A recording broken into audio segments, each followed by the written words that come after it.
إن الحمد لله نحمده ونستعينه ونستغفره ونعوذ بالله من شرور أنفسنا ومن سيئات أعمالنا من يهده الله فلا مضل له ومن يضلل فلا هادي له وأشهد أن لا إله إلا الله وحده لا شريك له وأشهد أن محمدا عبده ورسوله يا أيها الذين آمنوا اتقوا الله حق تقاته ولا تموتن إلا وأنتم مسلمون يا أيها الناس اتقوا ربكم الذي خلقكم من نفس واحدة وخلق منها زوجها وبث منهما رجالا كثيرا ونساء واتقوا الله الذي تساءلون به والأرحام إن الله كان عليكم رقيبا يا أيها الذين آمنوا اتقوا الله وقولوا قولا سديدا يصلح لكم أعمالكم ويغفر لكم ذنوبكم ومن يطع الله ورسوله فقد فاز فوزا عظيما أما بعد. On remercie Allah subhanahu wa ta'ala pour ses bienfaits et ses grâces, on le loue et on lui demande de prier sur son prophète Mohammed sallallahu alayhi wa sallam, sa famille et ses compagnons. Celui qu'Allah a guidé, personne ne peut l'égarer, celui qu'Allah a égaré, personne ne peut le guider. Nous sommes toujours sur l'explication du hadith du prophète où il dit qu'Allah a dit « Toute œuvre du fils d'Adam lui revient, sauf le jeûne. Il est certes à moi, et c'est moi qui en donne la récompense. Le jeûne est un bouclier, donc une protection. Alors, si l'un d'entre vous jeûne un jour, qu'il ne soit ni grossier, ni querelleur. Et si quelqu'un l'insulte ou l'attaque, qu'il dise « je jeûne » ou « je suis en jeûne ». Par celui qui détient mon âme dans sa main, l'haleine qu'exhale la bouche du jeûneur sera le jour de la résurrection plus agréable auprès d'Allah que l'odeur du misk. Le jeûneur connaît deux moments de joie. Lorsqu'il rend son jeûne, il se réjouit de sa rupture, et lorsqu'il rencontre son Seigneur, il se réjouit de son jeûne. Alors, on a déjà expliqué la première partie du hadith, et on a vu les différents avis des savants par rapport à cela. Alors, ensuite, le prophète a dit, le jeûne est un bouclier, une protection. Qu'est-ce que cela veut dire? Certains gens de science ont dit, c'est-à-dire que ça te préserve, ça te protège. De quoi? Ça t'aide à ne pas suivre tes désirs, tes passions. Car lorsque tu es en jeûne, tu t'abstiens de beaucoup de choses. Tu t'efforces de délaisser des choses interdites que tu faisais même lorsque tu n'étais pas en jeûne. Même celui qui fume, par exemple, s'efforce de délaisser cela lorsqu'il jeûne. Donc, dans ce sens-là, c'est une protection, un bouclier. Vous voyez. Et le jeûne montre la capacité qu'a l'homme à délaisser les interdits. Car certains disent, je n'arrive pas à délaisser tel péché. À chaque fois, je retombe dans le même péché.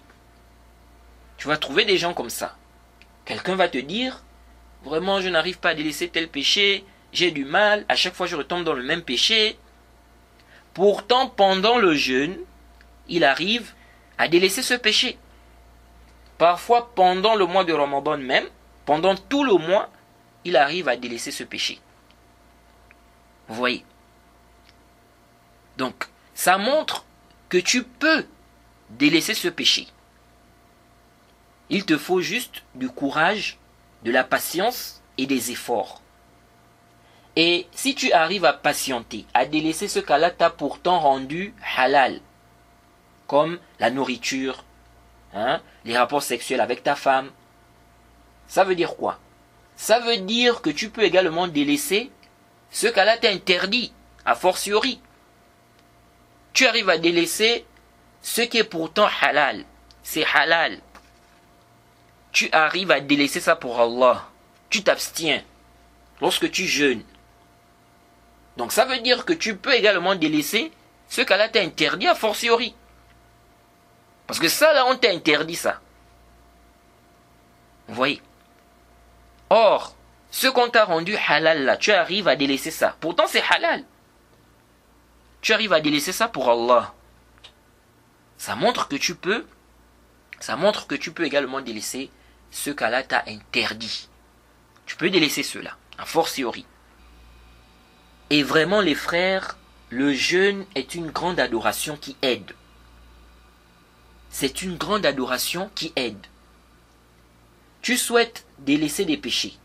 Jeûne. Accomplis beaucoup de jeûnes. Ça va t'aider.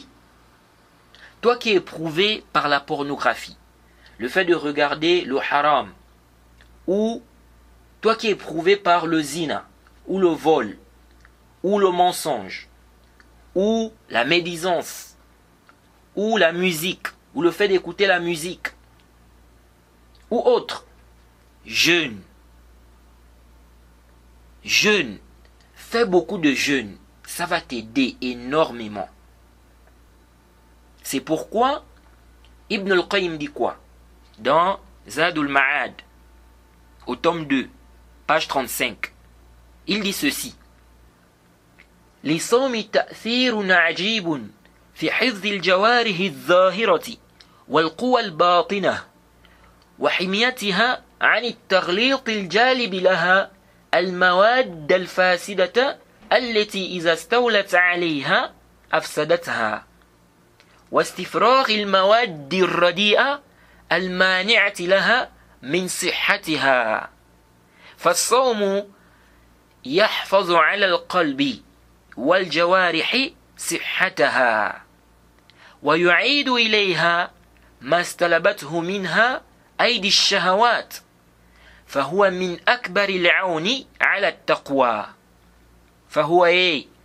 فهو من أكبر العون على التقوى. Ibn al-Qayyim dit quoi? Il dit le jeûne a un effet, un impact étonnant dans la préservation des membres apparents et la force intérieure. Il dit quoi? Il dit le jeûne a un impact, un effet étonnant dans la préservation des membres apparents et la force intérieure, donc le cœur. Et dans le fait de les protéger du mélange de ce qui attire les mauvaises matières ou les mauvaises substances qui, lorsqu'elles s'emparent d'eux, les détruit, les pervertit. Donc le jeûne, il a un effet, un impact étonnant dans le fait de faire sortir les mauvaises matières, les mauvaises substances qui les empêchent d'être en bonne santé. Le jeûne préserve la bonne santé du cœur et des membres apparents. Et il ramène vers eux ce que les passions ont dérobé. Et il ramène vers eux ce que les passions ont dérobé. Il fait donc partie des plus grandes choses qui aident à acquérir la crainte, qui aident à avoir la crainte. Fin de citation. Vous voyez. C'est pourquoi d'ailleurs, lorsqu'Allah a parlé du jeûne, le jeûne de Ramadan, qu'est-ce qu'il a dit? Il a dit, on vous a prescrit le jeûne comme on l'a prescrit à ceux d'avant vous. Ainsi atteindrez-vous la piété. Ou afin que vous puissiez atteindre la piété. C'est ça le réel but du jeûne. C'est ça réellement le but du jeûne. Le but du jeûne ne consiste pas juste à s'abstenir de manger et boire, d'avoir des rapports sexuels. Qu'on soit dans le jeûne obligatoire ou le jeûne surérogatoire. Non. Ça peut même être classé parmi les jeûnes les plus faciles. Même le plus pervers des gens peut le faire. Le jeûne qui a un impact étonnant sur la personne est celui-là qui est fait avec crainte. Celui où on s'abstient des interdits. On délaisse tout ce qui peut avoir un impact négatif sur notre jeûne. Tout ce qui peut faire en sorte que notre récompense soit diminuée. Ce qui nous emmène à la suite du hadith. Le prophète a dit quoi? Il a dit, si l'un d'entre vous jeûne un jour, qu'il ne soit ni grossier, ni querelleur. Et si quelqu'un l'insulte ou l'attaque, qu'il dise « je jeûne » ou « je suis en jeûne ». Si le jeûne, c'était juste s'abstenir de manger et de boire et d'avoir des rapports sexuels, le prophète allait-il dire ici, si l'un d'entre vous jeûne un jour, qu'il ne soit ni grossier, ni querelleur, et si quelqu'un l'insulte ou l'attaque, qu'il dise « je jeûne » ou « je suis en jeûne ». Le prophète allait-il dire cela si le jeûne, c'était juste s'abstenir de manger et de boire et d'avoir des rapports sexuels avec sa femme ou et d'avoir des rapports sexuels? Si le jeûne c'était juste ça, le prophète allait-il dire cela? Allait-il dire, si l'un d'entre vous jeûne un jour, qu'il ne soit ni grossier, ni querelleur, et si quelqu'un l'insulte ou l'attaque, qu'il dise « je jeûne ». Sachant même que celui qui t'insulte en premier, il t'est permis de rendre l'injure. Tant que ce n'est pas une injure comme le fait qu'il insulte, par exemple, tes parents, ou ce qui est semblable. Vous voyez. Mais avec ça, le prophète recommande ici de ne pas rendre.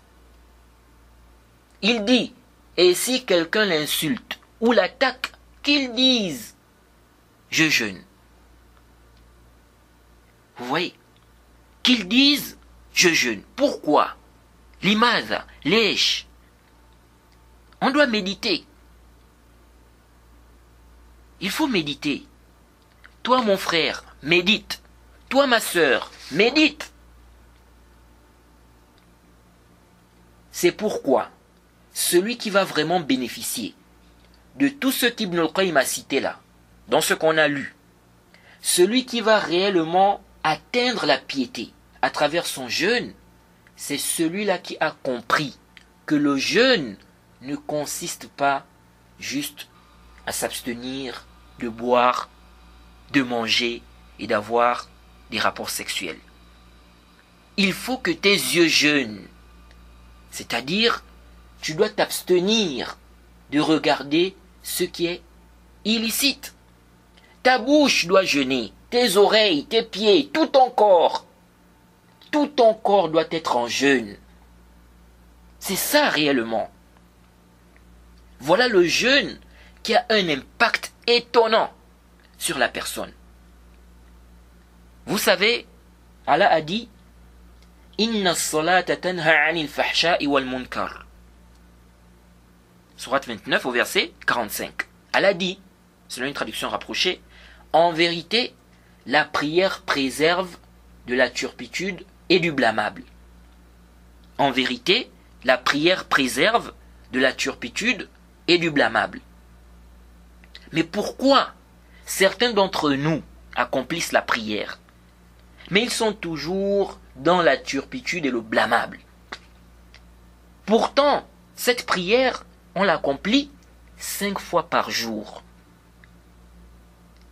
Et parfois même avec des surérogatoires. Donc, on accomplit plus de 5 prières par jour, parfois. Mais toujours rien. Pourquoi? Lèche. Parce qu'on est distrait. Parce qu'on est distrait. On accomplit cette prière d'une façon, subhanallah. On n'accomplit pas cette prière comme il se doit. On n'accomplit pas cette prière comme il se doit.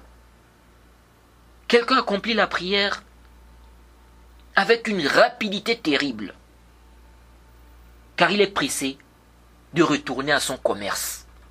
Il est dans la prière, il est en train de penser.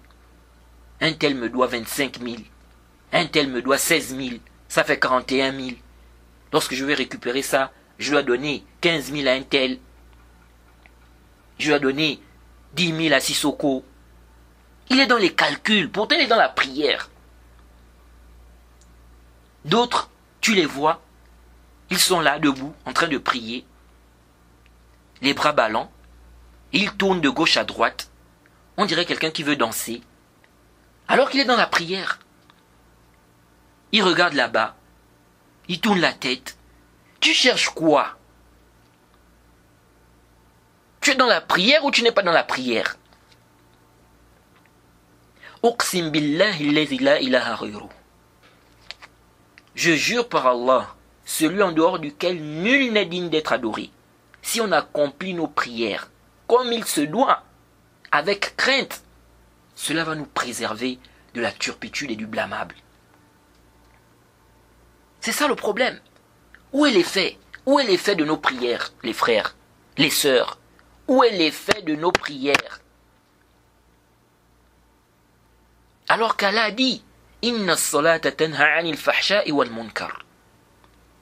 La prière, en vérité, la prière préserve de la turpitude et du blâmable. C'est Allah qui a dit. Vous voyez? Si on accomplit nos prières comme il se doit, avec crainte, je vous assure, cela va nous préserver de la turpitude et du blâmable. C'est la même chose avec le jeûne. Le jeûne est censé te permettre d'atteindre la piété. C'est censé te préserver des désirs, des passions. Mais comment est-ce possible? Comment est-ce possible alors que tu mens pendant que tu es en jeûne? Tu es en jeûne, c'est toi qui es dans la médisance. Le zina, le vol, la moquerie de tes frères, la masturbation, le dénigrement des savants.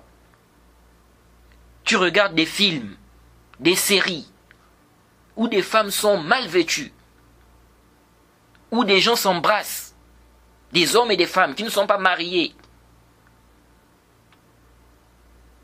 Sans oublier que ces femmes-là sont mal vêtues.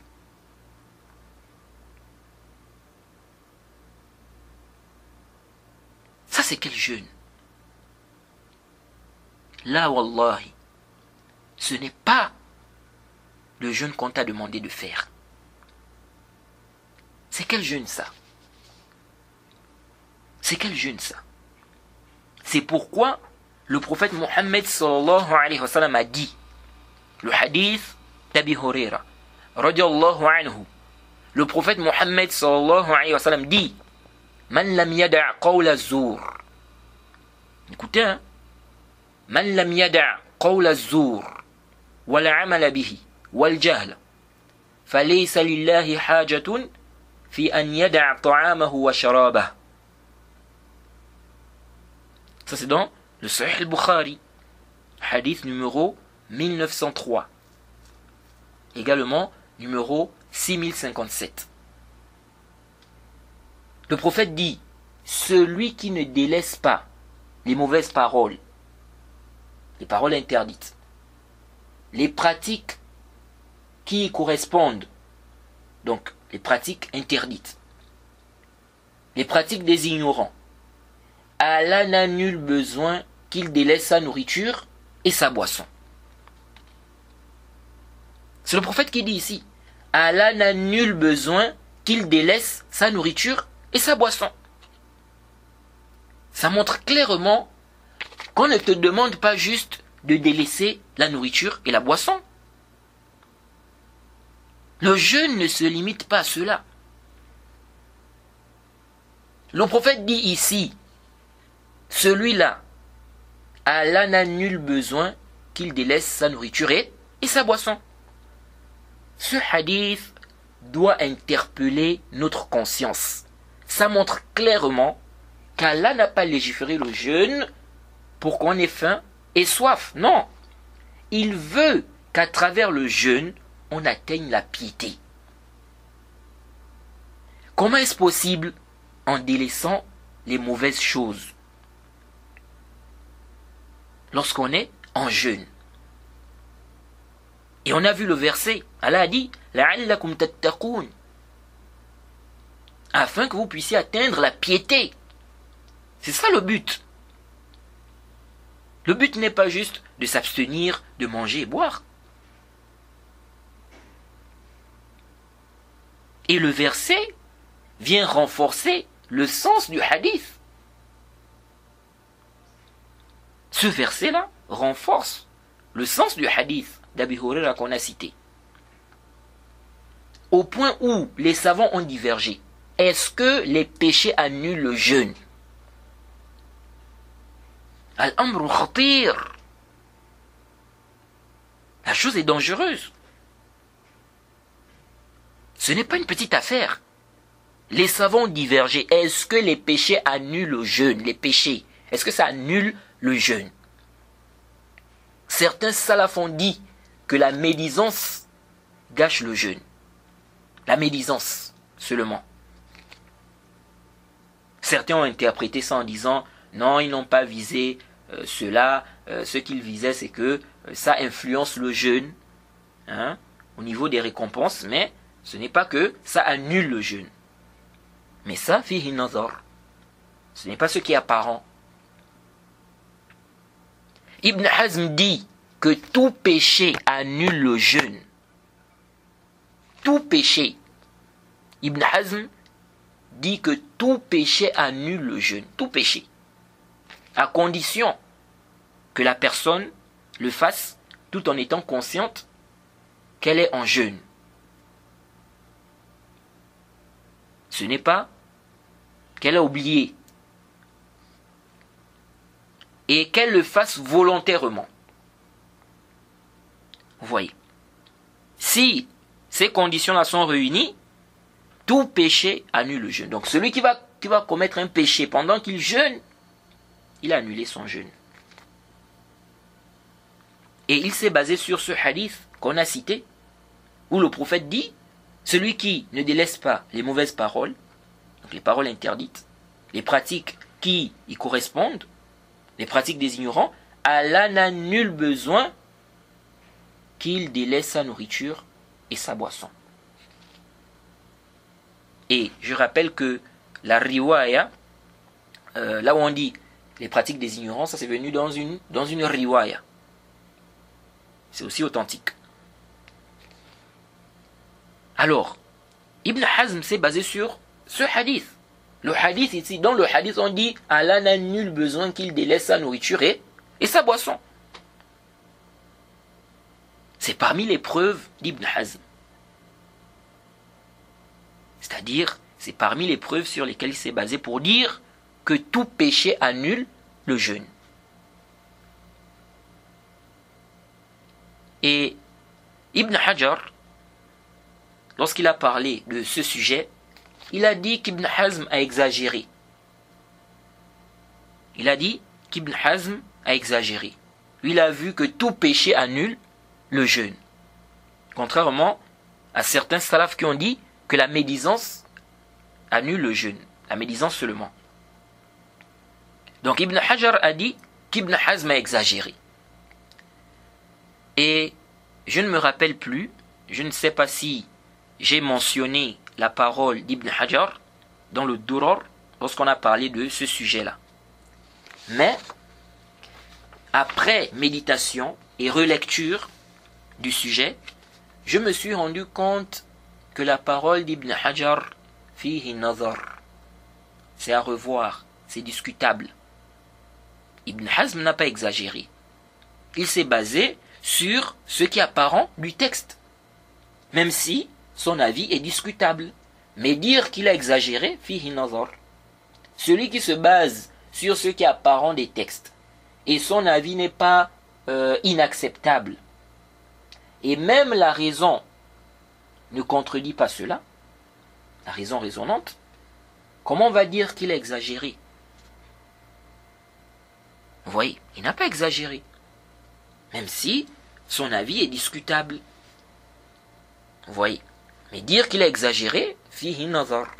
Il s'est basé sur ce qui est apparent, il s'est basé sur ce qui est apparent des textes.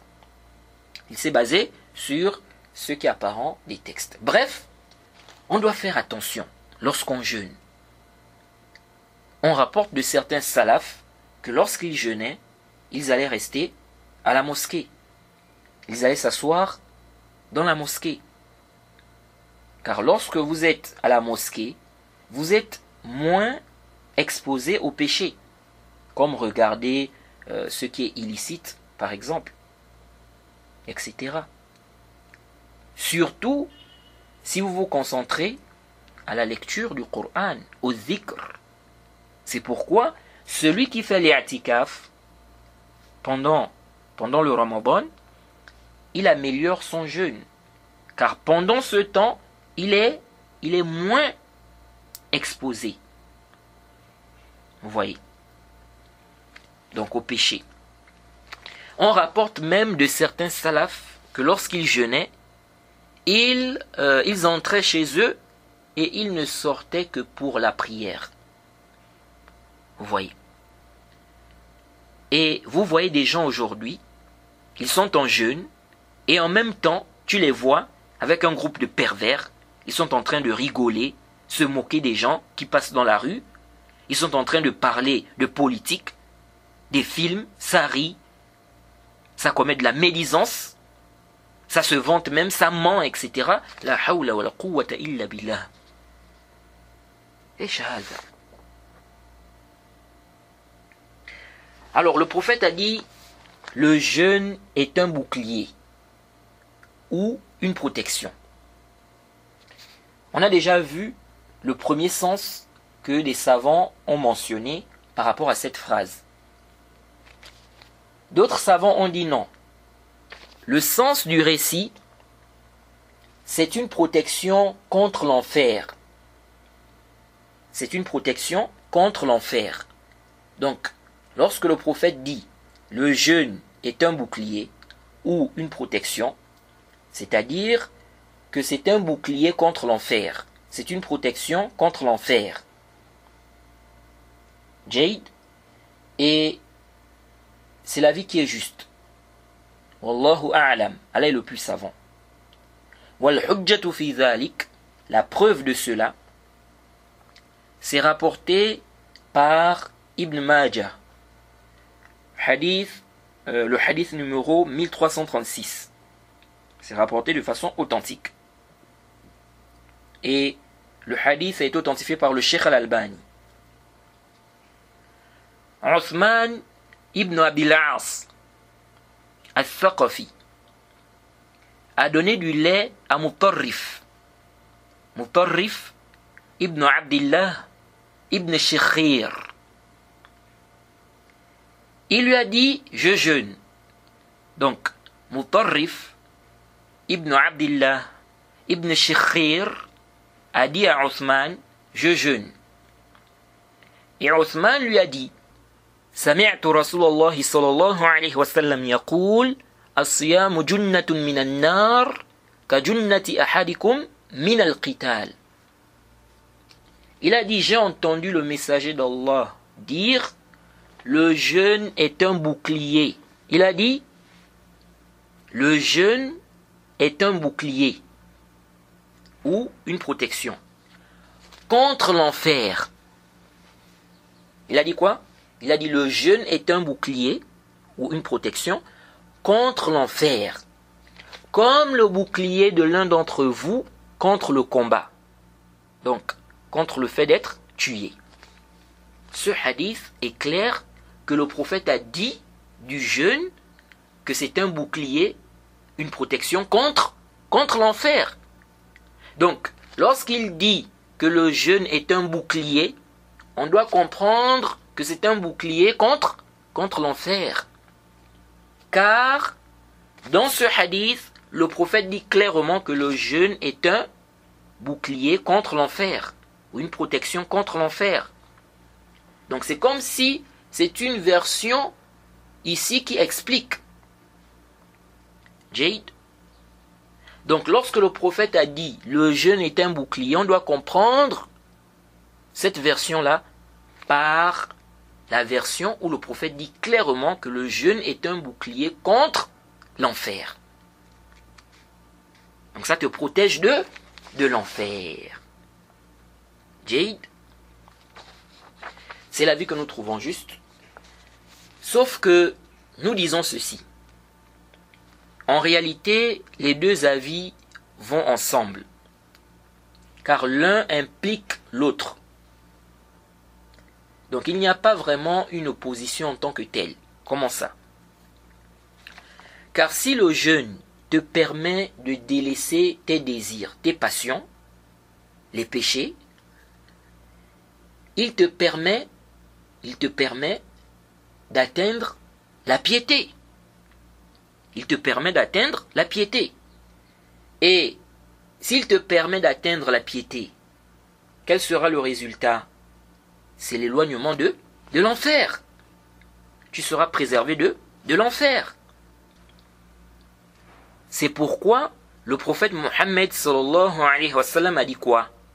D'après Anas, radiyallahu anhu, le prophète Mohammed sallallahu alayhi wa sallam a dit: Huffatil jannatu bil makarih wa huffatil naru bil shahawat. Le hadith est dans le Sahih Muslim. C'est le hadith numéro 2822. Le prophète a dit: le paradis est entouré de choses indésirables, déplaisantes, tandis que l'enfer est entouré de plaisirs, interdits, de passions. Vous voyez, c'est-à-dire, rien ne vous mènera au paradis si ce n'est à travers les épreuves, les choses indésirables que les gens trouvent pénibles. Et rien ne vous mènera en enfer si ce n'est à travers les désirs, les passions. Donc si la personne délaisse ses passions, si la personne délaisse les passions, les désirs, cela va l'éloigner de quoi? De l'enfer. De l'enfer. Et ceci est clair. C'est pourquoi le savant malikite Ibn al-Arabi, le savant malikite Ibn al-Arabi, c'est pourquoi il a fait le lien entre ces deux points-là. Vous voyez. Et certains ont dit c'est un bouclier contre l'enfer, à cause des récompenses, ou bien à cause des grandes récompenses que la personne va avoir en jeûnant, qui vont donc faire en sorte qu'elle aille au paradis et non en enfer, si rien n'empêche cela. Vous voyez. Ala kulli hal, le sens voulu, c'est ce qu'on a expliqué, Jade, et le dalil confirme cela. Et ça a été même rapporté que le prophète Mohammed sallallahu alayhi wa sallam a dit: celui qui dit La ilaha illallah tout en recherchant le visage d'Allah et qui meurt sur cela en disant donc La ilaha illallah entre au paradis. Celui qui jeûne un jour tout en recherchant le visage d'Allah et meurt ainsi, donc en jeûne, entre au paradis. Celui qui fait l'aumône tout en recherchant le visage d'Allah et qui meurt ainsi, entre au paradis. Ce hadith est rapporté par l'imam Ahmed. C'est le hadith numéro 22813. 22813. Et ce hadith a été authentifié par le Cheikh Al-Albani. Il a dit que sa chaîne de transmission est authentique. Donc celui qui jeûne et qui meurt en étant en jeûne, il rentre au paradis, d'après ce hadith. Celui qui est en jeûne, son invocation est acceptée. Comme on l'a vu dans le Duror, lorsqu'on a parlé du chapitre du jeûne. Vous voyez, le jeûne a énormément de mérite. Le jeûne a énormément de mérite. Qu'on aurait même besoin de toute une série de cours pour tous les énumérer et expliquer. Alors, on revient à notre hadith. Le prophète a dit, si l'un d'entre vous jeûne, si l'un d'entre vous jeûne un jour, et c'est général ici, que ce soit le jeûne obligatoire ou le jeûne surérogatoire. Le prophète a dit, si l'un d'entre vous jeûne un jour, qu'il ne soit, donc si l'un d'entre vous jeûne un jour, qu'il ne soit ni grossier, ni querelleur. Et on a déjà vu que le jeûne ne se limite pas au fait de s'abstenir de manger et de boire et d'avoir des rapports sexuels. Le prophète a dit, et si quelqu'un l'insulte ou l'attaque, qu'il dise, je jeûne. Qu'il dise, je jeûne. Ou je suis en jeûne. Alors, il le dit à haute voix ou à voix basse en lui-même.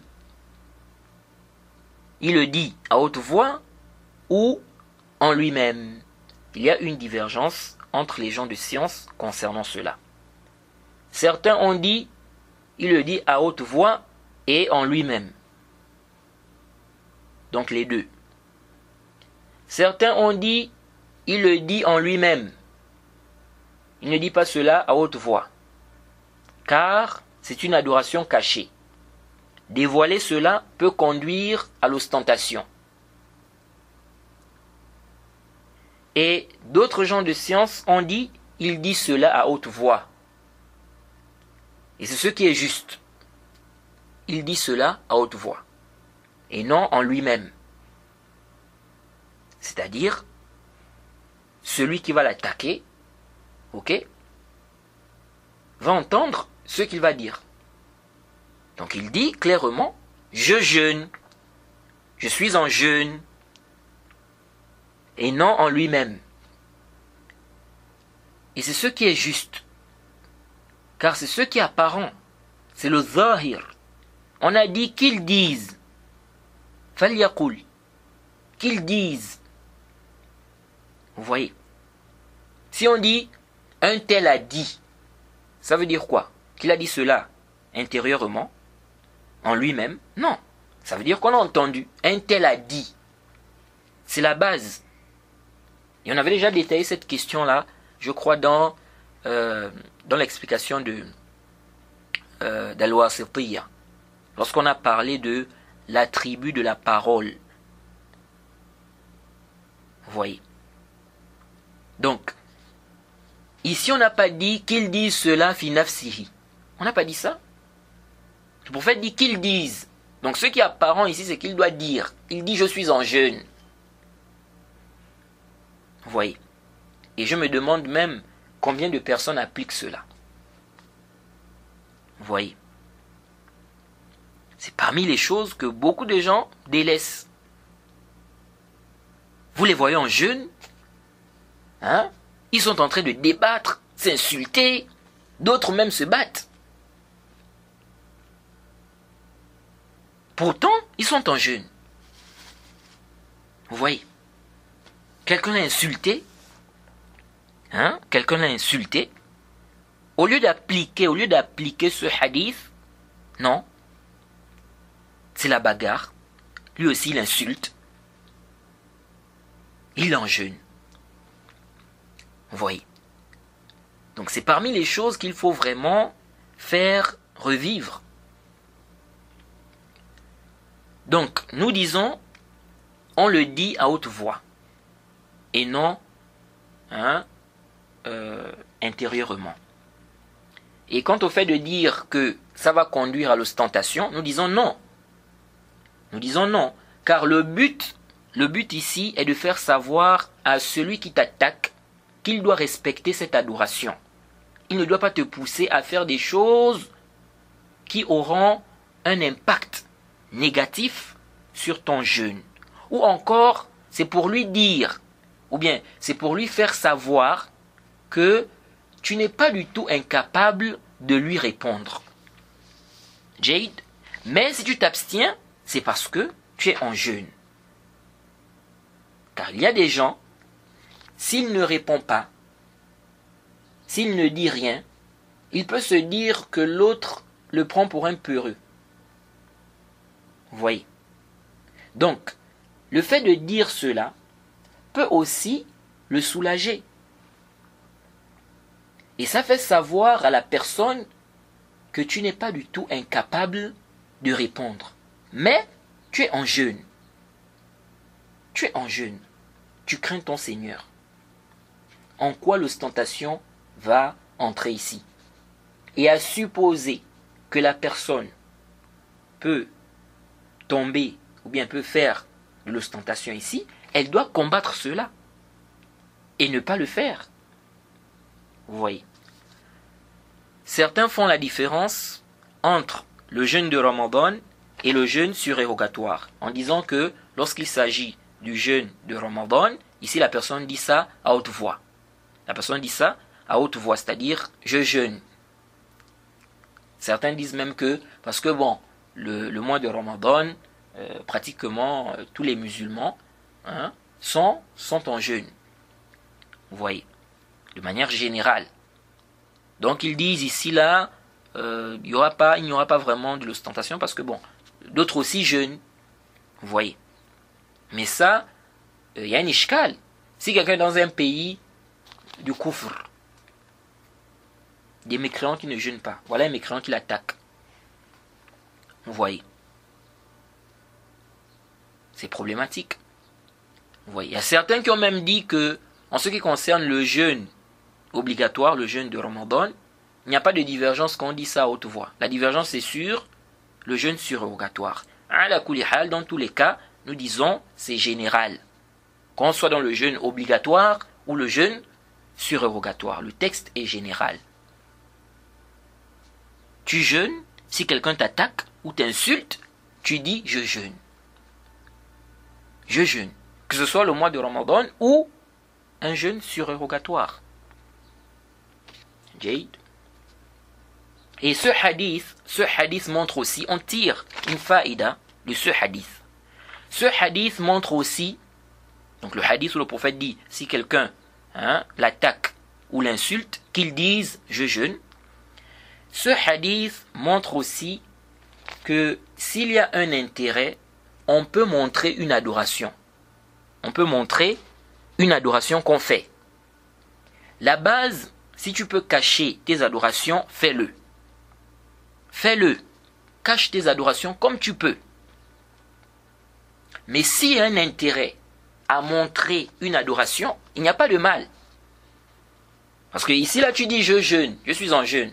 Tu es en train de donner l'information sur ton adoration, qui est pourtant, à la base, une adoration cachée. Le prophète a autorisé. Vous voyez. Donc, nous disons, ce hadith montre qu'il est permis de montrer son adoration, même si c'est une adoration à la base cachée, s'il y a un intérêt. C'est pourquoi il ne faut pas se précipiter à accuser certaines personnes d'ostentation. Car tu ne sais pas. Vous voyez. Tu ne sais pas pourquoi la personne a mentionné cette adoration-là. Imaginez quelqu'un qui ne connaît pas ce hadith qu'on a cité, où le prophète dit que celui qui est en jeûne, si quelqu'un l'insulte ou bien l'attaque, qu'il dise « je jeûne ». Imaginez-vous quelqu'un ne connaît pas ce hadith. Voilà quelqu'un qui fait une note vocale à un autre à travers WhatsApp. Et l'autre est en jeûne. Et dans cette note vocale, donc celui qui a fait la note vocale à l'autre, dans cette note vocale, il insulte. Maintenant, l'autre, en écoutant cela, il fait une note vocale pour dire « je jeûne ». Donc il applique le hadith. Maintenant, quelqu'un d'autre écoute l'audio de celui qui a dit « je jeûne » là. Il commence à dire « mais quel est l'intérêt de dire qu'il jeûne? Regardez-moi celui-là. Les gens aussi, ils sont terribles. Hein? Ça, c'est de l'ostentation. Quel est l'intérêt? Quel est l'intérêt de nous dire que tu jeûnes? Garde ça pour toi. Oh, les gens aussi. Vous voyez? Pourquoi? Parce que il ne connaît pas. Il ignore l'intérêt. Il accuse l'autre d'ostentation. Ça, c'est de l'ostentation. Quel est l'intérêt? L'intérêt, où est l'intérêt ici? Ya Gahil, ce n'est pas de l'ostentation. Il a appliqué le hadith. Vous voyez, tout dépend des intentions des gens. C'est pourquoi il faut faire très attention. Tu peux même voir quelque chose, c'est-à-dire que tu as vraiment l'impression que c'est de l'ostentation. Tu as vraiment cette impression-là par rapport à certaines choses que tu vois. Mais tu es en erreur. Eh oui. Parce qu'imaginez-vous ici, le cas que je viens de citer là. La personne ne connaît pas le hadith. La personne écoute. Elle essaie un peu de chercher. Mais quel est l'intérêt? Quel est l'intérêt? Pourquoi il dit qu'il jeûne? Tu nous informes de cela. Pourquoi? Donc la personne déduit que c'est de l'ostentation. Mais non, ce n'est pas comme ça.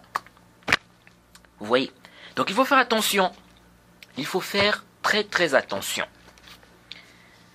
Donc bref, c'est pour dire qu'il ne faut pas se précipiter à donner des jugements sur des personnes, sur des gens parce que on croit ou on pense ou voilà, on voit que peut-être même un indice.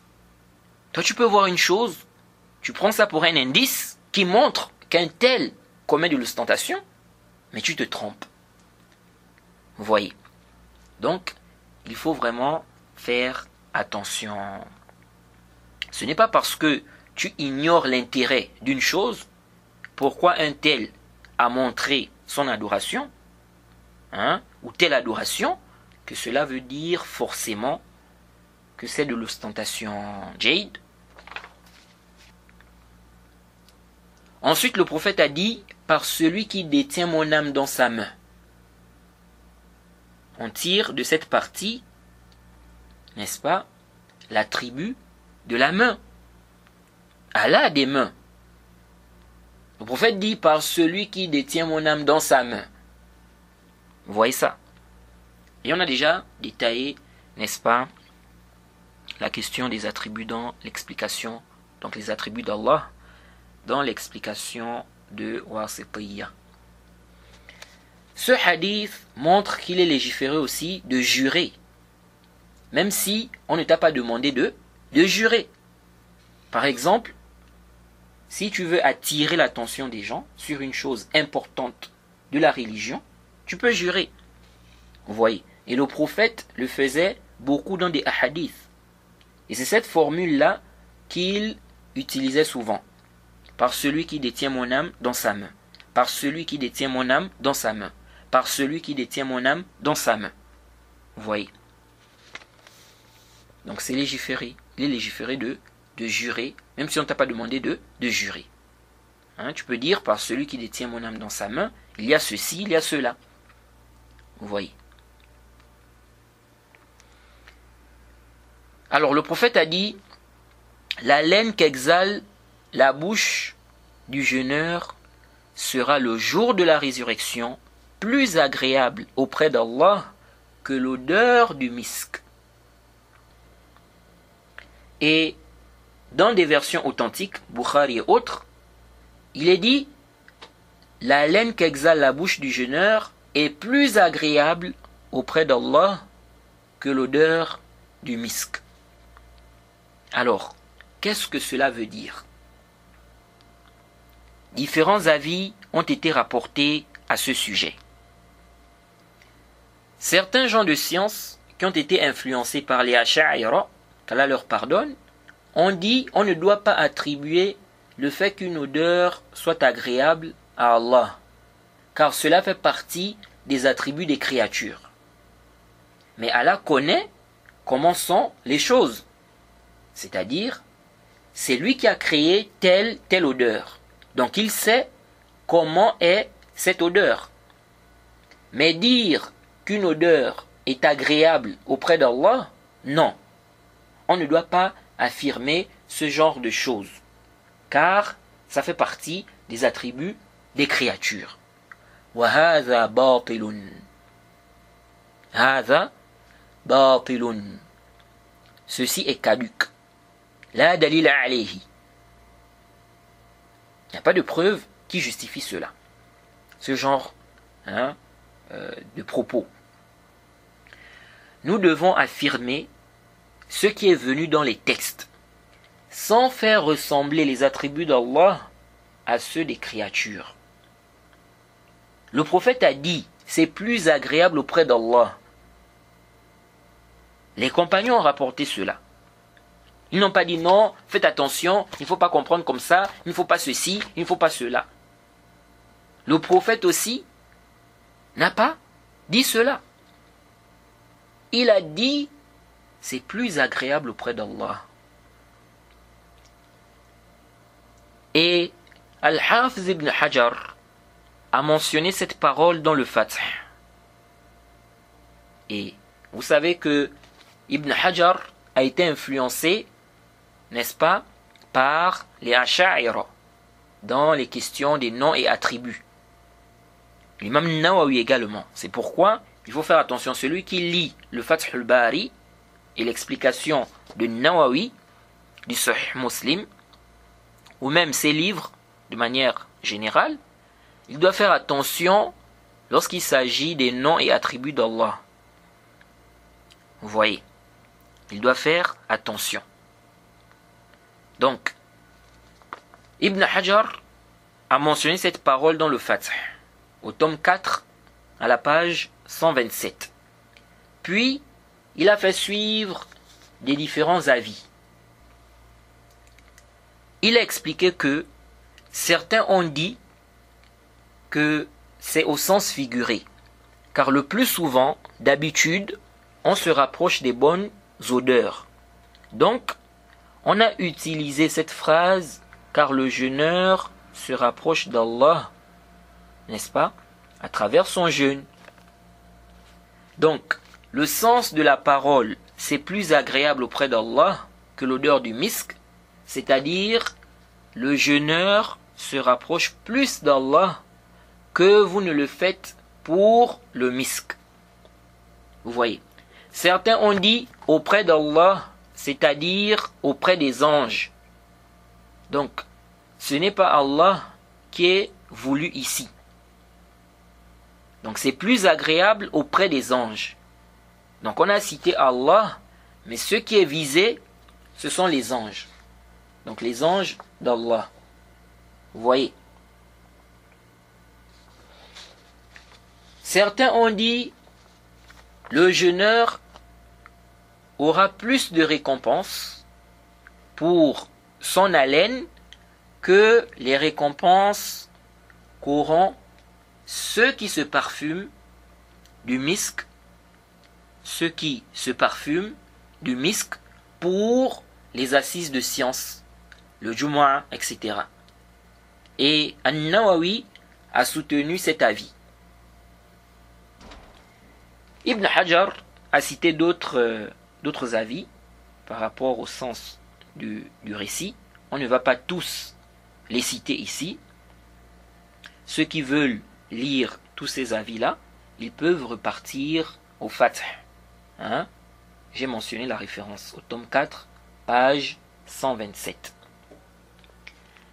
Mais c'est venu dans la notation du Fath, donc du Fath al-Bari, du Cheikh bin Baz. Donc après toutes ces explications-là, après toutes ces explications mentionnées, c'est venu là-bas, donc dans les annotations du Fath, du Cheikh bin Baz, هذا وما قبله تأويلات متكلفة لا مبرر لها وخروج باللفظ عن حقيقته والاستطابة لرائحة خلوف فم الصائم من جنس سائر الصفات العلى يجب الإيمان بها مع عدم مماثلة بصفات المخلوقين ومع عدم التكلف بتأويلها بآراء العقول والمستبعدات النقول الذي يفضي بها إلى تعطيلها عن الله فالواجب الإيمان بها كسائر الصفات على الوجه اللائق بالله من غير تكييف ولا تمثيل ولا تحريف ولا تعطيل كما قال الله سبحانه ليس كمثله شيء وهو السميع البصير وقال هل تعلم له سميا وقال لم يكن له كفوا أحد والله أعلم. Vous voyez, qu'est-ce qui est dit? Il est dit ceci, ceci ainsi que ceux qui précèdent sont des interprétations exagérées qui n'ont pas de justificatifs légaux. Et c'est faire sortir les termes de leur réalité. Le fait que la laine du jeûneur soit agréable auprès d'Allah entre dans la même catégorie que le reste des attributs d'Allah. Il est obligatoire d'y croire, sans faire ressembler cela aux attributs des créatures, et sans faire des interprétations exagérées par nos raisons et des rapportages éloignés, donc des sens du texte, qui vont conduire à l'annulation de ces attributs. Ce qui est obligatoire, c'est d'y croire comme le reste des attributs, comme cela convient à Allah, sans faire ressembler cela aux attributs des créatures, sans faire de l'anthropomorphisme, sans rentrer dans le comment, sans falsifier les sens et sans les nier, sans les annuler. Comme Allah a dit, rien ne lui ressemble, il est l'audient, le clairvoyant. Lui connais-tu des homonymes? Nul n'est égal à lui. Fin de citation. Donc, nous devons y croire. C'est vrai que chez nous, l'odeur est détestée, la mauvaise haleine. Mais auprès d'Allah, donc la mauvaise haleine du jeûneur là, mais auprès d'Allah, c'est plus agréable car ça découle d'une adoration. Maintenant, comment c'est plus agréable? On ne doit pas rentrer dans ça. On n'a pas de dalil qui, n'est-ce pas, qui nous parle de ce comment-là. Jade. Alors, dans le hadith, on a dit l'odeur ou la laine qu'exhale la bouche du jeûneur sera plus agréable le jour de la résurrection auprès d'Allah que l'odeur du misk. On a dit le jour de la résurrection. Et dans des versions, on dit la laine qu'exhale la bouche du jeûneur est plus agréable auprès d'Allah, n'est-ce pas, que l'odeur du misk. Donc dans des versions, on n'a pas précisé le jour de la résurrection. On n'a pas dit le jour de la résurrection. Et dans d'autres versions, dans la version du Muslim, on précise le jour de la résurrection. Comment comprendre? C'est le jour de la résurrection? Ou bien c'est ici fit dunya? Ou bien ce sont les deux moments. Donc ici et le jour de la résurrection. Alors ici, il y a eu un grand débat entre Ibn Salah et Ibn Abdissalam. Ibn Salah voyait que c'est général, le texte est général. Donc c'est ici-bas et dans l'au-delà. Et Ibn Abdissalam voyait que c'est dans l'au-delà, donc le jour de la résurrection en fait. Vous voyez, le jour de la résurrection. Alors, il a fait une réfutation à Ibn Salah et il s'est basé sur la riwaya où on précise le jour de la résurrection. Et Ibn Salah s'est basé sur les versions où ce n'est pas précisé. Et aussi d'autres ahadiths. Certains ahadiths aussi, c'est basé sur certains ahadiths, mais qui ont des problèmes dans les hasanides. Mais sa plus grande preuve, n'est-ce pas, c'est le hadith qui est mentionné, on ne précise pas le jour de la résurrection. Vous voyez, c'est-à-dire au niveau de l'authenticité. Alors, il a expliqué en fait, il a fait comprendre en fait que il n'y a pas de contradiction et que les autres versions, ou bien la version où on dit le jour de la résurrection, ça ne cause pas un ishkal. C'est comme Allah a dit, ce jour-là, certes, leur Seigneur sera parfaitement connaisseur d'eux. Sourate 100, au verset 11. Ce jour-là, certes, leur Seigneur sera parfaitement connaisseur d'eux. Il explique que, pourtant, il est parfaitement connaisseur d'eux à tout moment. Mais il a dit ce jour-là. Donc lorsqu'on dit sera le jour de la résurrection, ça ne veut pas dire que ici-bas, n'est-ce pas, la laine qu'exhale la bouche du jeûneur n'est pas plus agréable auprès d'Allah que l'odeur du misk. Vous voyez. Donc, ici-bas,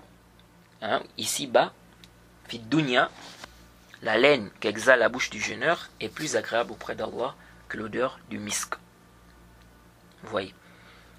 Et ça n'empêche pas aussi que cela soit le cas le jour de la résurrection.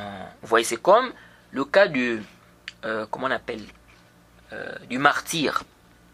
Vous voyez, il est dit qu'il viendra, son sang aura la couleur du sang, mais l'odeur, ce sera l'odeur du misk. Vous voyez. Ce sera l'odeur du misk. Vous voyez.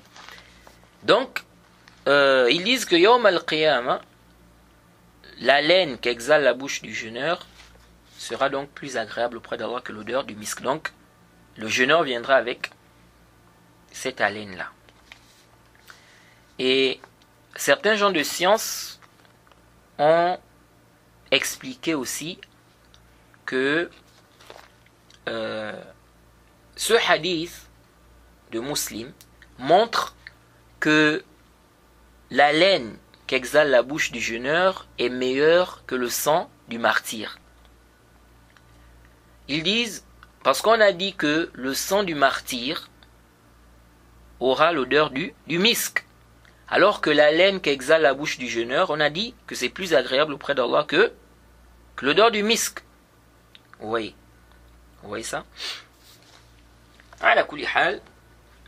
Mais on ne doit pas tirer de là que le jeûne est meilleur que le fait de mourir martyr.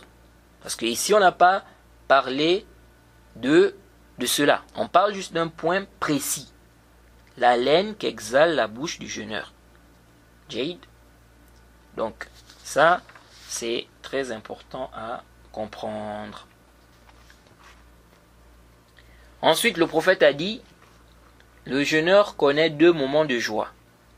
Lorsqu'il rompt son jeûne, il se réjouit de sa rupture, et lorsqu'il rencontre son Seigneur, il se réjouit de son jeûne. Qu'est-ce que cela veut dire? Ici aussi, il y a eu une divergence. Certains gens de science ont dit, c'est-à-dire il est content du fait qu'il étranche sa soif. Il assouvit sa faim. Donc, c'est une joie naturelle. Ce n'est pas interdit. D'autres savants ont dit, il se réjouit de sa rupture, c'est-à-dire qu'il est content car il a terminé son jeûne. Il est content d'avoir jeûné jusqu'à la fin, d'avoir accompli son jeûne sans l'annuler, d'avoir respecté les règles du jeûne, etc. Vous voyez. Mais le zahir, ce qui est apparent, allez le plus savant, c'est la généralité.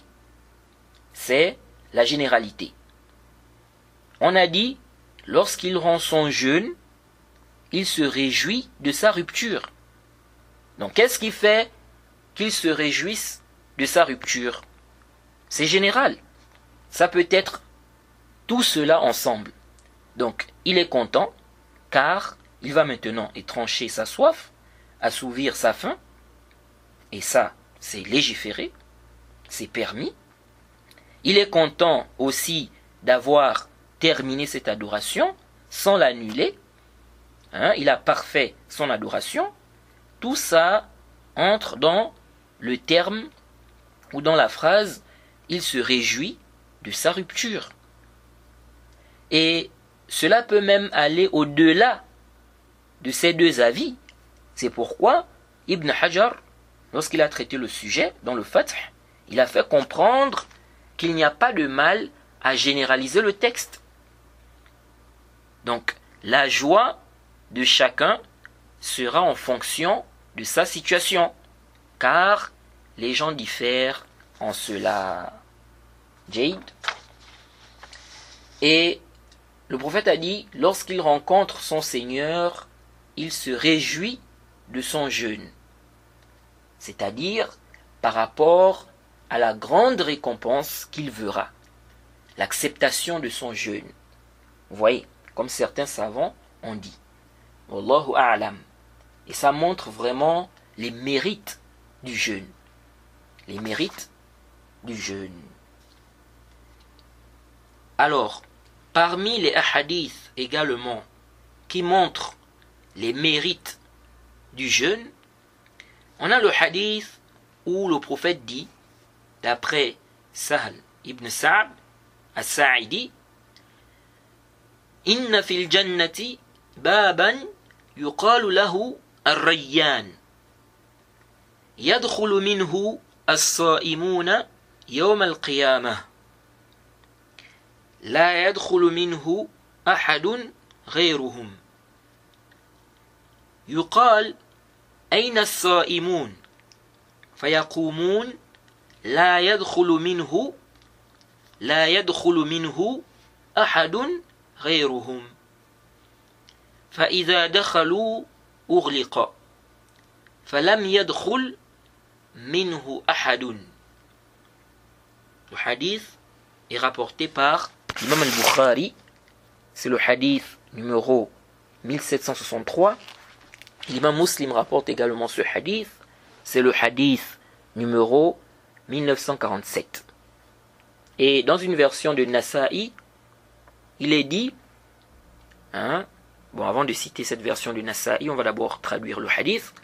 Le prophète dit, certes, il y a une porte dans le paradis qui est appelée Ar-Rayyan. Jade. Les jeûneurs y entreront le jour de la résurrection. Et personne d'autre n'y entrera. Donc, par cette porte-là. On dira, où sont les jeûneurs? Ils se lèveront et ils rentreront. Une fois ils entreront, on fermera la porte et personne d'autre n'y entrera. Vous voyez. Et dans une version de Nasa'i, authentifié par le Cheikh Al-Albani, il est dit que ceux qui entreront par cette porte seront abreuvés dès le départ. Et ils n'auront plus jamais soif. Vous voyez. Alors, on sait que le paradis a 8 portes. Le paradis a 8 portes. Comment comprendre ce hadith où on dit qu'il y a une porte dans le paradis qui est appelée Ar-Rayyan. Et on dit dans le hadith que ceux qui vont rentrer, n'est-ce pas, par cette porte, ce sont les jeûneurs. En dehors d'eux, personne d'autre ne va entrer. Comment comprendre cela? Avec le hadith du prophète où il dit que celui qui va parfaire ses ablutions, celui qui va faire correctement ses ablutions, celui qui va parfaire ses ablutions, puis qui va dire Ashhadu an la ilaha illallah wahdahu la sharika lah wa ashhadu anna Muhammadan abduhu wa rasuluh, on lui ouvrira les 8 portes du paradis et il entrera par celle qu'il voudra. Comment comprendre? Et il y a d'autres hadiths aussi allant dans ce sens-là. Comment faire le lien? Car il se peut que celui-là ne soit pas parmi les jeûneurs. Vous voyez? Or ici on dit, on lui ouvrira les 8 portes du paradis et il entrera par celle qu'il voudra. Or, dans le hadith qui parle de la porte Ar-Rayyan, on dit qu'il n'y a que les jeûneurs qui vont rentrer par cette porte. Or ici on dit celui qui va faire ce zikr-là, ok, on dit qu'on va lui ouvrir les 8 portes du paradis, les 8 portes du paradis, et il entrera par celle qu'il voudra. Mais il se peut qu'il ne soit pas de ceux-là qui jeûnent. Comment comprendre? Alors, cette mas'ala m'a vraiment fatigué. Dans un autre hadith, le prophète dit, d'après Abi Huraira, le prophète dit, celui qui dépense 2 choses dans le sentier d'Allah, ou qui aura fait don d'une paire ou d'un couple de quelque chose, sera appelé par les portes du paradis. Ô serviteur d'Allah, ceci est bien, ou ceci est un bien. Celui qui fait partie des gens de la prière sera appelé par la porte de la prière. Celui qui fait partie des gens du djihad sera appelé par la porte du djihad. Celui qui fait partie des gens du jeûne sera appelé par la porte dite Ar-Rayyan. Et celui qui faisait partie des gens de l'aumône sera appelé par la porte de l'aumône. Abu Bakr, qu'Allah l'agrée, dit alors, ô messager d'Allah, aucun préjudice ne sera causé à celui qui est appelé par l'une de ces portes. Vous voyez, parce que la fin c'est quoi? C'est l'entrée au paradis. Jade.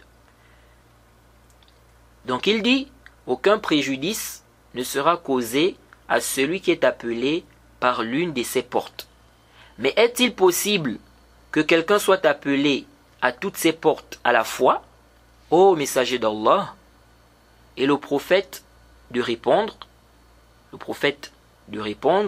oui, et j'espère que tu feras partie d'eux. Rapporté par Al-Bukhari dans son Sahih, hadith numéro 1897, et Muslim dans son Sahih, le hadith numéro 1027. Et ce hadith montre, et elle est le plus savant, qu'ici là, il n'est pas question des obligations. Parce que les obligations, c'est-à-dire ça déjà, tout musulman doit accomplir ses obligations. Et beaucoup de musulmans vont accomplir ou bien accomplissent les obligations. Vous voyez, beaucoup de personnes auront, n'est-ce pas, regroupé des obligations ou les obligations. Vous voyez. Mais les surérogatoires, ce n'est pas tout le monde. Ce n'est pas facile. Vous voyez que les surérogatoires mentionnés ou toutes les surérogatoires se regroupent chez quelqu'un. Et dans le hadith, il y a quelque chose qui nous montre que ces gens-là seront peu. Parce que Abu Bakr dit, il pose la question au prophète, il dit, mais est-il possible que quelqu'un soit appelé à toutes ces portes à la fois, ô messager d'Allah? Vous voyez. C'est pourquoi certains savants ont dit, ici il est question des surérogatoires et non d'obligations. Parce que les obligations vont se regrouper, n'est-ce pas, chez beaucoup de musulmans. Or, dans le récit là, ce qui est apparent, dans la parole d'Abu Bakr, il y a quelque chose qui nous fait comprendre, n'est-ce pas, qui nous donne l'impression que ces gens-là seront peu. Ces gens-là seront peu. Jade. Donc ici, il n'est pas question des obligations. Parce que certains savants disent, le jeûne obligatoire. Non, ici, il est question des surérogatoires. Des surérogatoires. Donc celui qui va faire beaucoup, ces surérogatoires-là. Vous voyez. Jade. Donc, comment comprendre? Ça montre qu'il y aura plusieurs portes. Alors, comment comprendre? Alors, certains gens de science ont dit le paradis a 8 portes de base. Ça, c'est connu. Plusieurs textes confirment cela. Le paradis a 8 portes de base. Ils disent, mais dans le paradis, on a encore d'autres portes. Donc lorsqu'on entre dans le paradis, à l'intérieur du paradis, on a encore d'autres portes. Et le hadith qu'on a cité montre qu'il y a plusieurs portes. Dans le hadith, on n'a pas cité 8 portes. Vous voyez. Et ce qui est apparent, c'est que les portes là, c'est par rapport aux œuvres.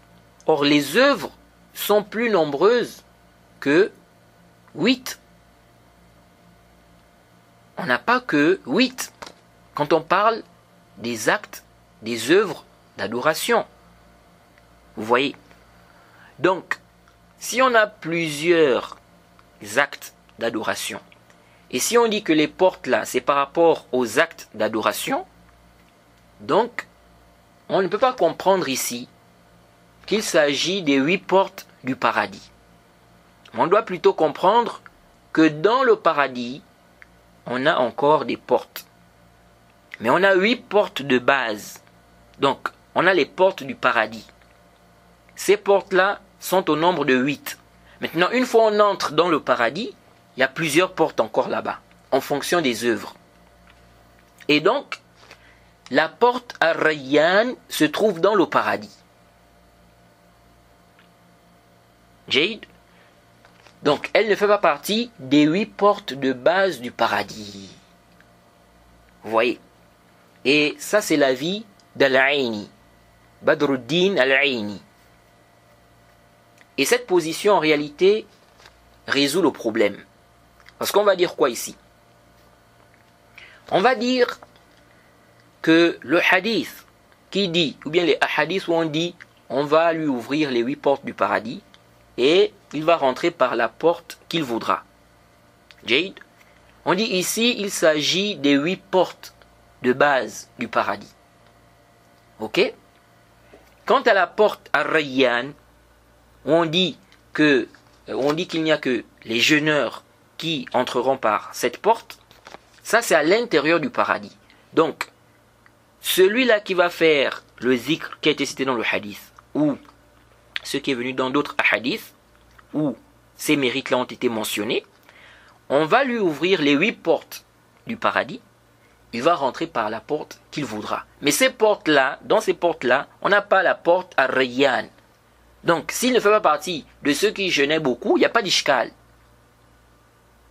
Il pourra choisir la porte qu'il voudra. Maintenant, une fois au paradis, dans le paradis, on a l'autre porte là-bas. Et parmi ces portes-là, on a la porte à Rayyan.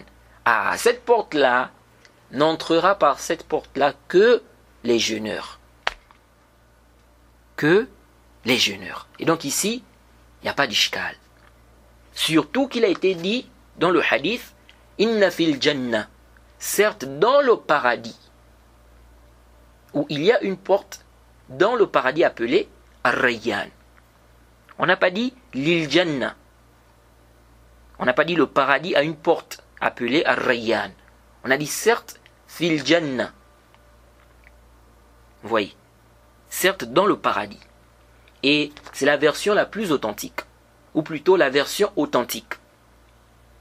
Et c'est dans le Sahih, comme expliqué à l'Aïni.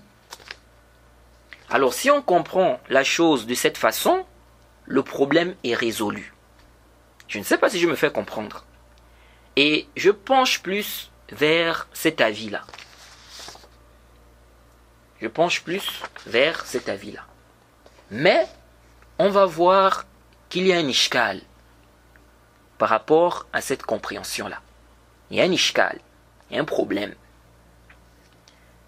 Mais avant ça, Ibn Hajar, dans le Fath, pour regrouper entre les textes en question, il a dit, on va appeler la personne par les 8 portes. Elle choisira celle qu'elle voudra. Sauf qu'elle ne va choisir que la porte en rapport avec l'œuvre qu'elle a le plus pratiquée. Vous voyez? Donc, il n'y a pas d'ishkal si on comprend la chose de cette façon. Jade. Donc, Naam, il n'y a que les jeûneurs qui vont rentrer par cette porte. Jade, la porte Ar-Rayyan, qui fait partie des portes du paradis. Ok? Donc, qui fait partie des 8 portes du paradis. Donc, selon cette explication-là. Donc, on va ouvrir à la personne les 8 portes. Et parmi ces portes, on a la porte Ar-Rayyan, sauf que la personne ne va choisir que la porte en rapport avec l'œuvre qu'elle a le plus pratiquée. Donc si elle n'a pas beaucoup pratiqué le jeûne, elle ne va pas choisir la porte Ar-Rayyan. Donc ça veut dire quoi? Que ce ne sont que les jeûneurs, donc ceux qui ont plus pratiqué le jeûne, qui vont rentrer par la porte Ar-Rayyan. Vous voyez ça? Et d'autres savants l'ont suivi dans ça. C'est-à-dire, on lui ouvrira les 8 portes pour l'honorer. Pour l'honorer. Mais Allah va l'assister pour qu'elle ne choisisse que la porte en rapport avec l'œuvre qui domine chez elle. Vous voyez? Et je profite à rappeler, concernant le hadith qu'on a cité, où Abu Bakr pose la question au prophète, concernant les portes. Est-ce qu'on va appeler quelqu'un, n'est-ce pas, par rapport à toutes ces portes-là? Des savants ont dit que ça ne veut pas dire que la personne va entrer, n'est-ce pas, par toutes ces portes en même temps. Non. Mais c'est comme pour l'honorer. Jade, on va appeler la personne par rapport à toutes ces portes-là et la personne va choisir une porte. Jade. Bref, donc on revient à notre explication ici. Donc, ils nous font comprendre, ces savants nous font comprendre ici que qu'on va ouvrir les 8 portes pour honorer la personne, mais Allah va assister la personne pour qu'elle ne choisisse que la porte en rapport avec l'œuvre qui domine chez elle. Ça veut dire que si la personne ne fait pas partie des gens qui ont beaucoup jeûné, elle ne va pas choisir la porte des jeûneurs. Même si on lui dit de choisir la porte qu'elle voudra. Vous voyez. Sauf que cet avis, j'ai des réserves par rapport à cela. Car le texte dit « Il entrera par la porte qu'il voudra ». Ce qui est apparent, si quelqu'un voit la porte des jeûneurs, avec ce qu'on a vu comme mérite, avec ce qu'il sait comme mérite du jeûne, et comme mérite, et comme bienfait par rapport à cette porte-là, est-ce qu'il va choisir une autre porte? Sauf si on dit qu'il ne saura pas où se trouve la porte à Rayyan. Vous voyez. Et un autre ishkal, le fait de dire, donc un autre problème, le fait de dire qu'il ne va choisir que la porte en rapport avec l'œuvre qui domine chez lui. Le fait de dire cela, ça nécessite quand même un argument. Étant donné qu'on dit, il entrera par la porte qu'il voudra. Vous voyez. Or, l'autre compréhension qu'on a citée résout le problème. Et les textes semblent soutenir cela. Donc le fait de dire que la porte Ar-Rayyan se trouve dans le paradis. Elle ne fait pas partie des 8 portes de base du paradis. Car dans le paradis, on a encore d'autres portes qui dépassent le chiffre 8. Donc, cet avis disant que la porte Ar-Rayyan se trouve dans le paradis, cet avis résout le problème. Sauf qu'il y a un ishkal par rapport à cet avis-là. Quel est l'ishkal? C'est que l'imam al-Bukhari rapporte dans son sahih le livre du début de la création. Il a mis chapitre la description des portes du paradis. Le hadith numéro 3257. Dans ce hadith, c'est toujours le hadith de Sahl ibn Sa'd. Dans ce hadith, on dit que le prophète Mohammed sallallahu alayhi wa sallam a dit: Inna fil jannati thamaniyat abwabin. Fiha babun, intabihu, fiha babun yusamma Rayyan. La yadkhuluhu illa as-sa'imun.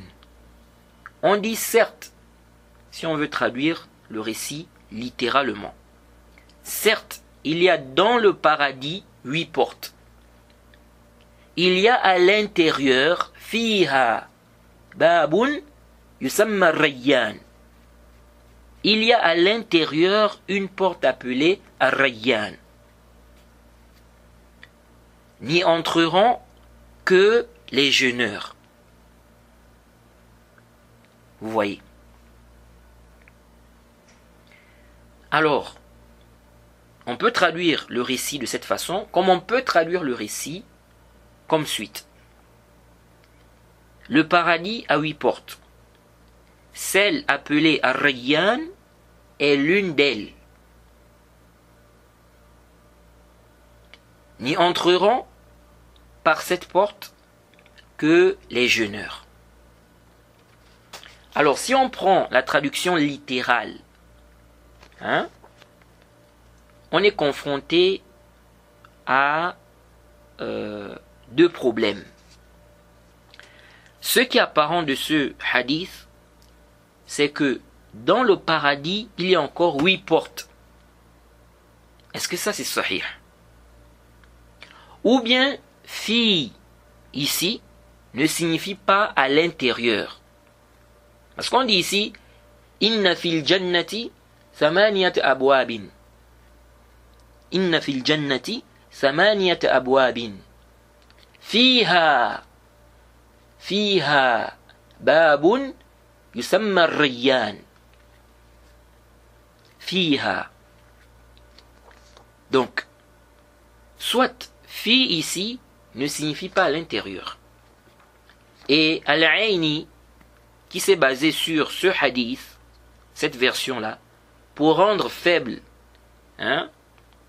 pratiquement, ou pour rendre pratiquement faible, allais-je dire, l'autre version, disant Lil Jannah, le paradis a une porte appelée Ar-Rayyan. Parce qu'il a vu que ce qui est authentique, c'est la version qui dit dans le paradis, il y a une porte appelée Ar-Rayyan. Mais il y a une version où on dit le paradis a une porte appelée Ar-Rayyan, Lil Jannah. Ibn Hajar a cité cette version-là. Al-Aini a expliqué que ce qui est juste, c'est la version qui est dans le Sahih, où on dit dans le paradis. Vous voyez. Donc Al-Aini, qui s'est basé sur ce hadith, pour rendre pratiquement faible l'autre version, disant Lil Jannah, lorsqu'il a expliqué ce hadith, il n'a pas fait cas du problème. Il n'a pas fait cas du problème. Alors je me suis dit que soit il a vu qu'il y a encore 8 portes à l'intérieur du paradis, soit il a compris du premier fi que ça ne signifie pas dans. Wallahu a'lam. Et elle est le plus savant. Dans tous les cas, cette version pose problème à cause du début. Inna fil jannati thamaniyata abwabin. Vous voyez. De là, j'ai commencé à me poser des questions par rapport à cette version-là. Je me suis dit, est-ce qu'un rapporteur ne s'est pas du tout embrouillé ici? Pourquoi? Car c'est le même hadith de Sahl ibn Sa'd que l'imam al-Bukhari et l'imam Muslim ont rapporté et qu'on a lu. Vous voyez, le même hadith là, on dit quoi? On dit, certes, dans le paradis, il y a une porte, ou bien certes, il y a une porte dans le paradis qui est appelée Ar-Rayyan. Les jeûneurs y entreront le jour de la résurrection. Et personne d'autre n'y entrera. Donc en dehors d'eux. Vous voyez. C'est le même récit. Vous voyez. Et j'ai trouvé même une version d'Ibn Khuzayma, le hadith numéro 1902, et ça a été authentifié par le Cheikh Al-Albani, une version qui est en conformité avec le hadith qu'on a vu. Donc le hadith que je viens de mentionner là de Sahl ibn Sa'd. Donc je me suis dit, est-ce que l'un des rapporteurs n'a pas rapporté le récit par le sens? Et ne s'est-il pas embrouillé? C'est-à-dire, comme il savait que le paradis a 8 portes de base, en entendant le hadith, il a peut-être cru qu'il a été dit le paradis a 8 portes. Et parmi ces portes, on a, n'est-ce pas, ou dans le paradis, il y a 8 portes, et à l'intérieur, on a la porte Ar-Rayyan. Où le paradis a 8 portes, ok, et on a la porte Ar-Rayyan. Vous voyez. Alors que le hadith de base ne cite pas les 8 portes. C'est ce que je me suis dit. Vous voyez. Le hadith de base parle juste de Ar-Rayyan, la porte Ar-Rayyan.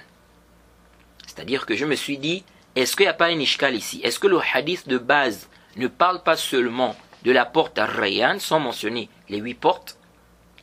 Et un rapporteur, n'est-ce pas, s'est embrouillé, n'est-ce pas? Il a mentionné les 8 portes du paradis en parlant de la porte Ar-Rayyan. Alors que le hadith qui parle de la porte Ar-Rayyan ne parle pas des 8 portes. Donc je me suis dit, est-ce que ce n'est pas en fait ce qui s'est passé? Ce n'est pas en fait ça la réalité ici. Vous voyez. Alors j'ai essayé donc de regarder dans le livre de l'imam Daraqutni pour voir s'il n'a pas critiqué cette version-là. car pour moi, elle est problématique par rapport à ce qui est rapporté de Sahal. Car c'est le même hadith. Donc je parle du hadith qui parle des 8 portes du paradis et de la porte Ar-Rayyan ensemble.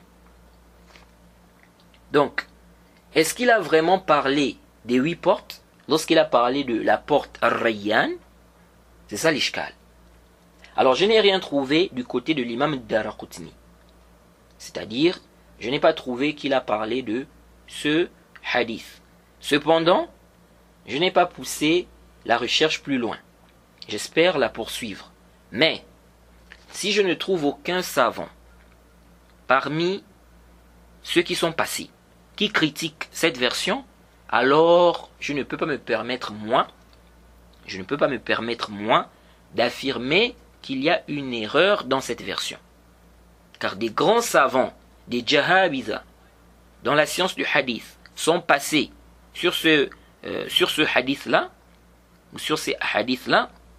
Aucun d'eux n'a critiqué ce hadith, en disant que non, c'est une version où il y a une erreur. Je parle bien ici de la version où on a cité les 8 portes du paradis et la porte Ar-Rayyan ensemble. On a vu le hadith en question. Vous voyez. Donc, si aucun savant n'a critiqué cette riwaya-là, je n'ai pas moi le droit de venir critiquer cette riwaya, car on est dans le Sahih al-Bukhari là.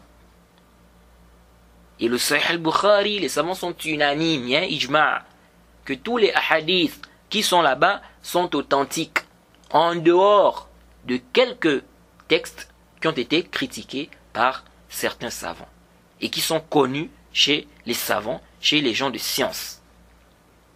Donc ça veut dire que ce qui n'a pas été critiqué, il y a un ijma' que c'est authentique.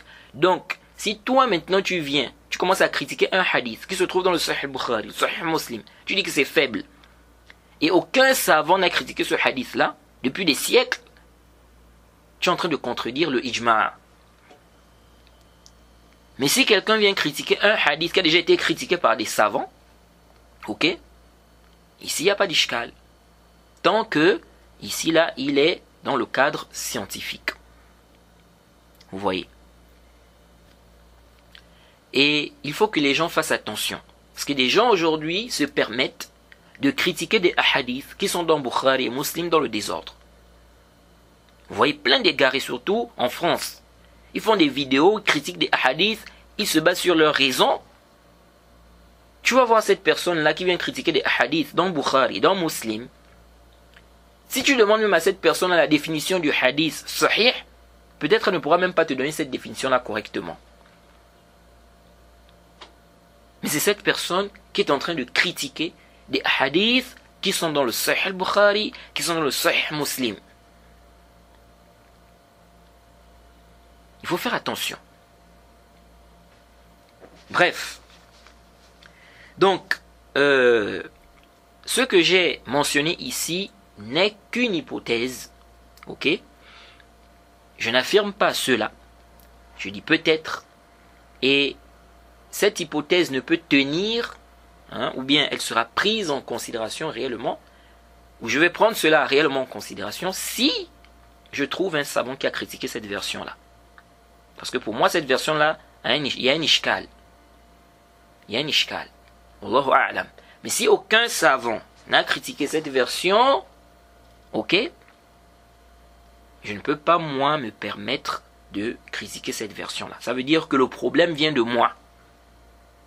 Donc, il ne restera que trouver une explication juste à cette version. Wallahu a'lam. Et Allah est le plus savant. Alors, je crois qu'on va s'arrêter ici. Et le prochain audio, on va essayer de clôturer donc cette petite série sur l'importance et les mérites du jeûne. On demande qu'Allah nous facilite, qu'il nous accorde la compréhension de sa religion. Mais avant de terminer, lorsqu'on a parlé du hadith d'Ibn Omar, celui qui a été rapporté par l'imam al-Bukhari. L'imam al-Bukhari, n'a pas mentionné la version qui a été mentionnée par l'imam Muslim, où on pose la question à Ibn Omar, en lui disant, n'est-ce pas, le hajj et le jeûne. Cette version-là, l'imam al-Bukhari n'a pas mentionné cela. Mais il a mentionné une version, on a cité cette version, où le jeûne est cité avant la zakat. Et bien évidemment, dans cette version, le jeûne est cité avant le hajj. Le jeûne est cité avant le hajj. Sauf que dans cette version, on a cité le jeûne avant la zakat aussi. Est-ce que vous voyez ça? Donc, il ne faut pas faire l'amalgame ici. Jade, on demande qu'Allah nous facilite, qu'il nous accorde la compréhension de sa religion. Wa subhanaka Allahumma bihamdik. Wa ashhadu an la ilaha illa anta astaghfiruka wa atubu ilayk.